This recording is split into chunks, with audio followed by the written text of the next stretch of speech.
Baiklah, di video kali ini kita akan membahas soal P3K bimbing. Baiklah, kita masuk soal nomor 1. Jika guru bimbingan dan konseling diundang untuk mengikuti seminar yang diselenggarakan oleh organisasi profesi, maka keputusan yang paling tidak tepat tersebut adalah A. Hadir dan menjadi peserta seminar. B. Hadir jika ada dana untuk seminar. C. Tidak hadir karena sekolah tidak membiayai. D. Hadir dan mempresentasikan hasil PTK-nya. E. Tidak hadir karena rata-rata seminar tidak bermutu. Baiklah, jawaban yang benar adalah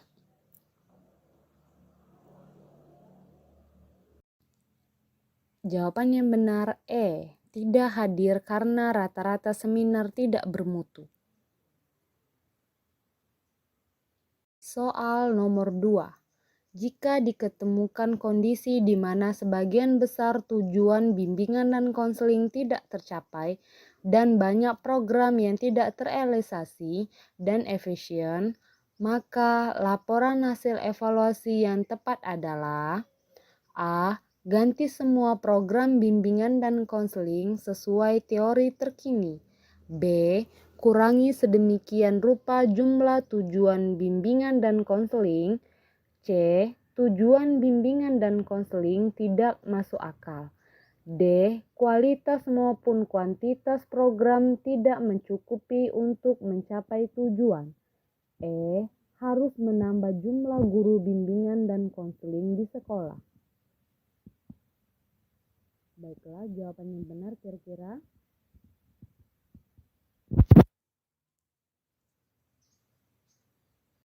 Jawaban yang benar D.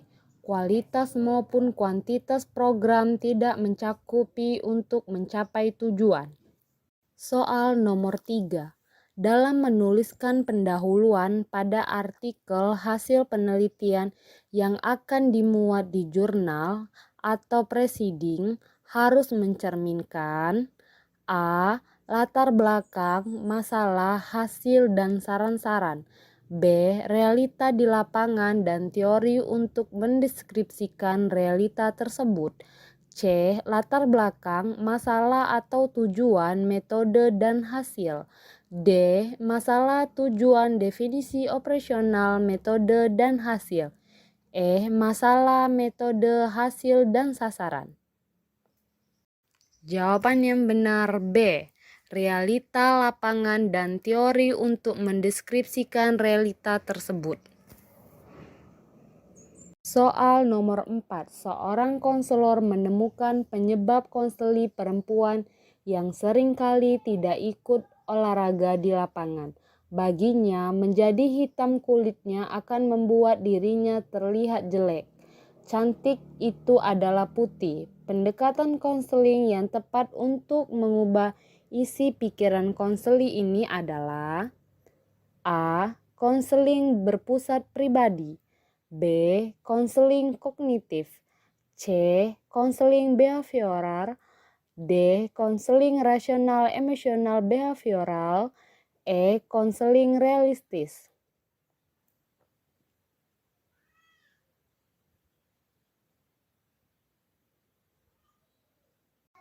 D.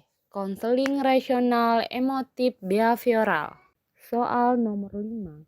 Dalam bimbingan komprehensif, pemahaman guru bimbingan konseling terhadap perkembangan sosial, emosi, dan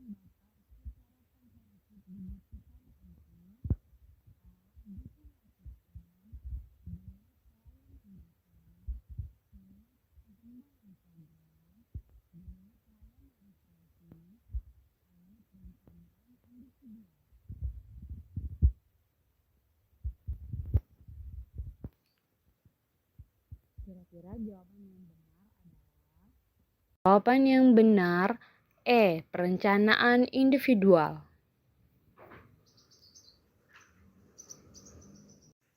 Soal nomor 6. Dari pendidikan keagamaan, peserta didik diharapkan memahami dan mengamalkan nilai-nilai keagamaan atau menjadi ahli ilmu agama.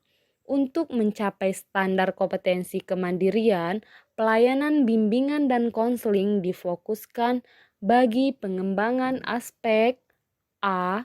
Kematangan intelektual, B.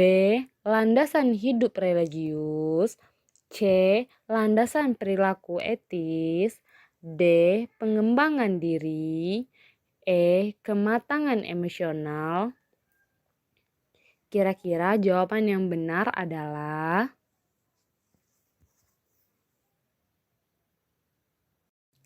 jawaban yang benar B. Landasan hidup religius. Soal nomor 7. Konseling individual bagi konseli dengan prestasi belajar rendah namun memiliki kecerdasan tinggi perlu diketahui salah satu faktor internal. A.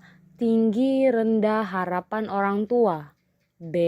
Lengkap tidaknya sarana belajar di rumah.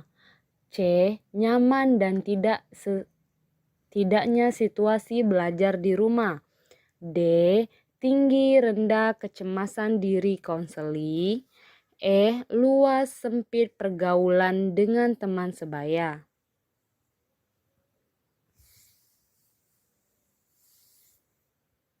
Jawaban yang benar adalah D. Tinggi rendah kecemasan diri konseli. Kita masuk soal nomor 8. Pada saat proses layanan bimbingan dan konseling berlangsung, hasil evaluasi proses menunjukkan bahwa penerapan suatu teknik bimbingan tidak sejalan dengan tujuan yang hendak dicapai. Keputusan yang tepat diambil oleh guru bimbingan dan konseling atau konselor adalah A. Melanjutkan layanan sesuai dengan RPLBK yang telah disusun. B. Melakukan penyesuaian proses layanan bimbingan dan konseling. C. Memberitahu peserta didik atau kelemahan layanannya. D. Mengganti teknik dengan teknik baru yang lebih mutakhir. E. Menghentikan penggunaan teknik yang tidak efektif itu.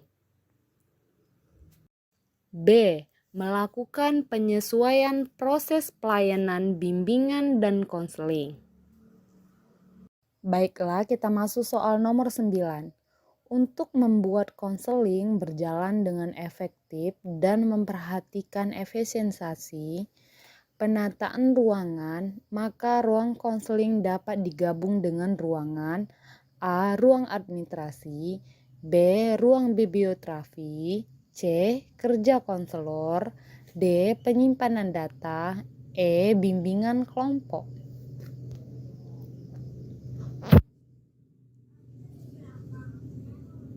Jawaban yang benar adalah C. Kerja konselor. Soal nomor 10. Untuk menangani konseli yang memiliki perilaku salah suai dan menggantikannya dengan perilaku yang lebih efektif, pendekatan konseling yang tepat adalah A. Konseling behavior, B. Konseling rasional emotif behavior, C. Konseling berpusat pribadi, D. Konseling ringkas berpusat solusi, E. Konseling realita.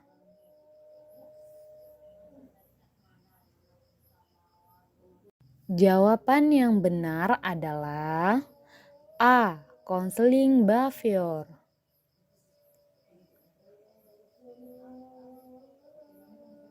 Soal nomor 11. Untuk mengoptimalisasikan kolaborasi antara konselor dan guru dalam usaha meningkatkan prestasi belajar peserta didik, pilihan teknik non-tes yang tepat adalah A. Daftar cek tentang kebiasaan belajar di sekolah, sosiometri tentang teman belajar, skala penilaian tentang kebiasaan belajar di rumah. B. Daftar cek tentang kebiasaan belajar di sekolah, sosiometri tentang teman belajar, tes kecerdasan. C. Daftar cek tentang kebiasaan belajar di sekolah, sosiometri, tentang teman belajar, tes hasil belajar. D. Daftar cek tentang kebiasaan belajar di sekolah, sosiometri, tentang teman belajar, anekdot aktivitas belajar di kelas. E. Daftar cek tentang kebiasaan belajar di sekolah, sosiometri, tentang teman belajar, tes minat belajar. Jawaban yang benar adalah D. Daftar cek tentang kebiasaan belajar di sekolah, sosiometri, tentang teman belajar, anekdota aktivitas belajar di kelas. Soal nomor 12. Tujuan suatu layanan bimbingan klasikal di SMP adalah peserta didik menghargai nilai-nilai persahabatan. Tujuan ini sesuai dengan aspek perkembangan A. Kematangan emosi, B. Kematangan intelektual, C. Landasan perilaku etis, D. Pengembangan diri, E. Kesadaran tanggung jawab sosial. Jawaban yang benar adalah C. Landasan perilaku etis. Soal nomor 13.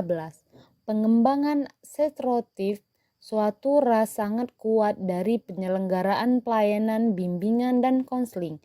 Ini merupakan lemahnya penerapan landasan keilmuan bimbingan yaitu A. Sosial budaya, B.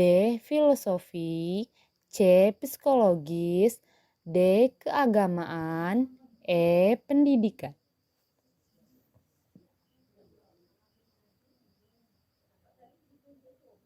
Jawaban yang benar A. Sosial budaya. Soal nomor 14. Topik-topik bimbingan klasikal yang dirancang untuk membantu peserta didik lebih menyadari perubahan-perubahan emosi akibat terjadinya perubahan fisik. Ini merupakan fungsi bimbingan A. Pemahaman, B. Pencegahan, C. Pemeliharaan, D. Pengentasan, E. Penyaluran.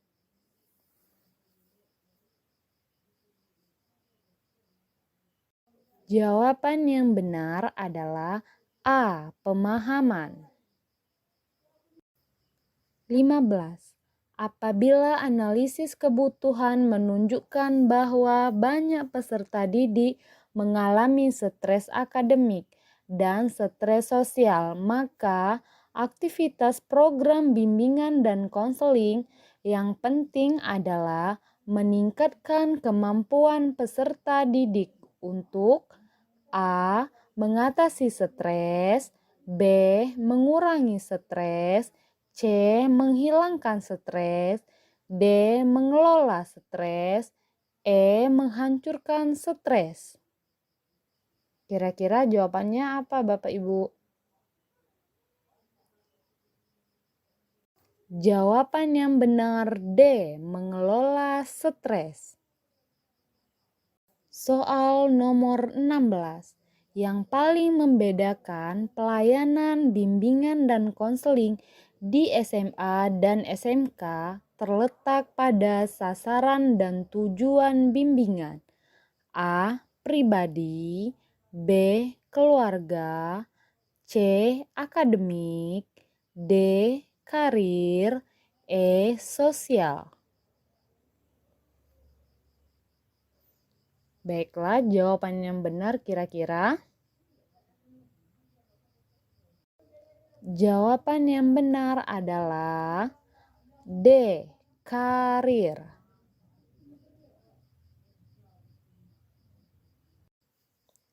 17. Seorang guru bidang studi melaporkan kepada guru bimbingan konseling tentang satu dari beberapa peserta didik yang sering membolos pada pelajarannya. Tindakan tepat yang sebaiknya dilakukan oleh guru bimbingan konseling adalah A. Melakukan konseling kelompok dengan pendekatan memadai. B. Menasihati konseli untuk rajin mengikuti pelajaran. C. Melakukan konferensi kasus bersama guru bidang studi yang bersangkutan. D. Menasihati konseli untuk meminta maaf kepada guru yang bersangkutan. E. Melakukan konseling individual dengan pendekatan memadai.